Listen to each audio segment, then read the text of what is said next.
Okay, so here we are at the seventh, the finale. And this is probably going to be fairly meandering. I don't have anything written or noted or even vaguely organized in my brain, but I think that's, fitting, because this is about what's special to you, and getting too picky about it, I think, ruins the point.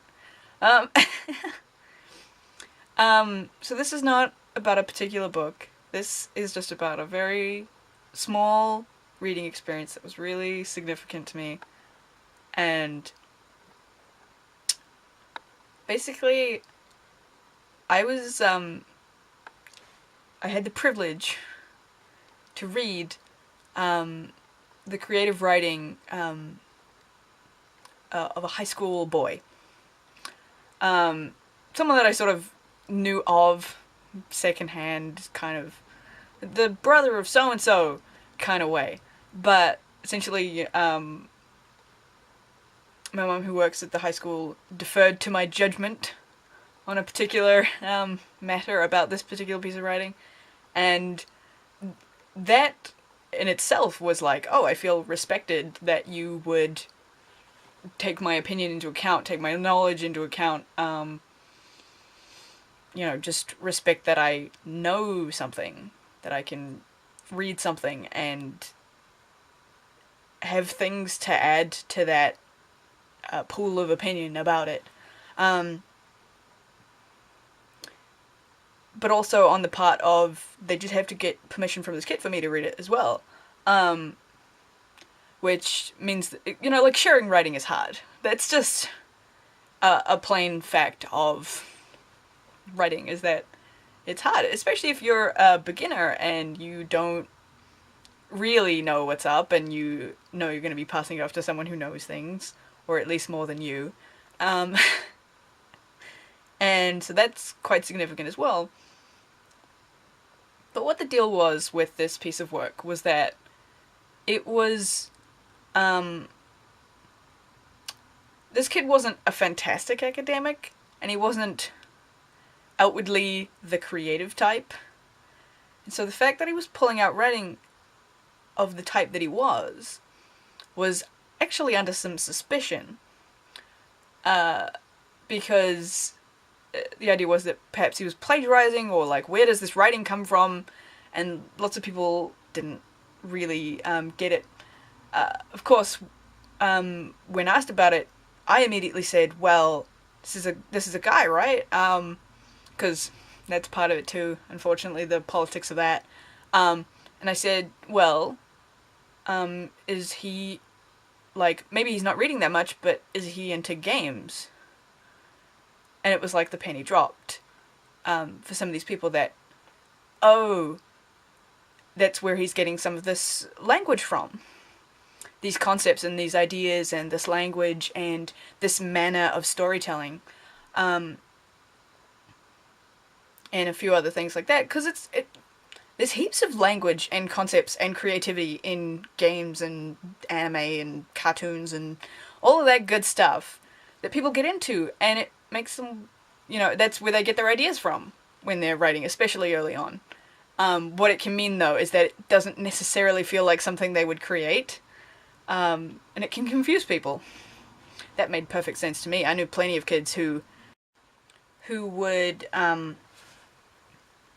write things based off of other stuff, because the teacher says write something and gives you basically no other instruction, and so where do you pull a story from the stories that you know? And you get a lot of, I like this show, I like this book, I like this whatever, and extrapolating from there.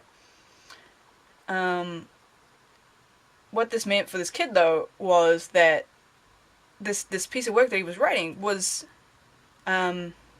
thought to be plagiarized, perhaps. And so they got me to read it for two reasons: to kind of verify that perhaps a kid could write it,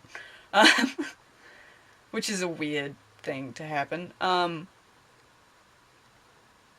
But also that I was allowed to make commentary on aspects of it.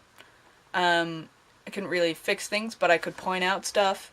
Things about like dialogue formatting and that kind of thing, because my mum is not a writing expert, though her skills aren't like... She's got her instincts together in terms of language and its use, but a lot of the time, like most people, she doesn't necessarily know the rule for it. Only has the instinct. So, me, who knows the rule for it, I can explain the reasoning and so on and so forth. But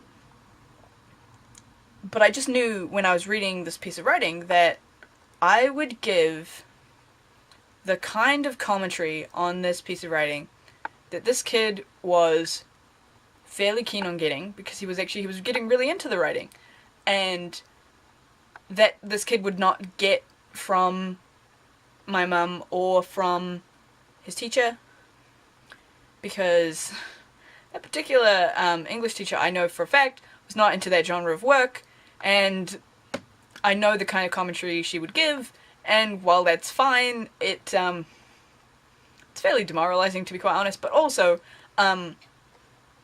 it's just not her area. It's that simple. It's, if you don't know fantasy or whatever, it applies to basically every type of work. If you don't know it in some capacity, you're not going to be able to have as useful a critique as someone who does know it. So I just knew that I could have, you know, some conversations about the craft that weren't just do language techniques because you're at level whatever of NCEA. Some conversations about, or rather some commentary. I didn't really talk to the kid. I wrote some notes for him though. But for him to peruse later and do with as he saw fit. But some conversations about narrative structure, for example, because it was heavily based on something, but the manner in which you adapt stuff is its own skill, and how you pace something, or, you know, like, where's the start, where's the end, where's it going, kind of, that sort of thing, which actually tends to get a little bit lost in the creative writing teaching at NCA, because at that level, really all you're trying to prove is that you can write things. That you can write correctly, you know, spelling, punctuation, that you can use some language techniques and understand them. That's really all you're trying to do, and anything else is just kind of not dealt with so much, and that's why a lot of... we've all been in a high school English class, I think, where somebody's written something, and it's interesting, you know what I mean? But I just knew that I could say something about this kid's work that would be something that nobody else would say, and it was just really valuable for me to be able to have that input into, you know, the life of a young writer, a person who likes writing, getting into writing, and, you know, getting into writing at this stage where most people get into writing, which is also one of the most discouraging stages to get into writing, because you almost immediately get told to not write whatever it is that you're writing. Because pretty well we all get started on the kinds of stories that our teachers inevitably think are too frivolous or something. And it's like, well, what did you really expect us to do?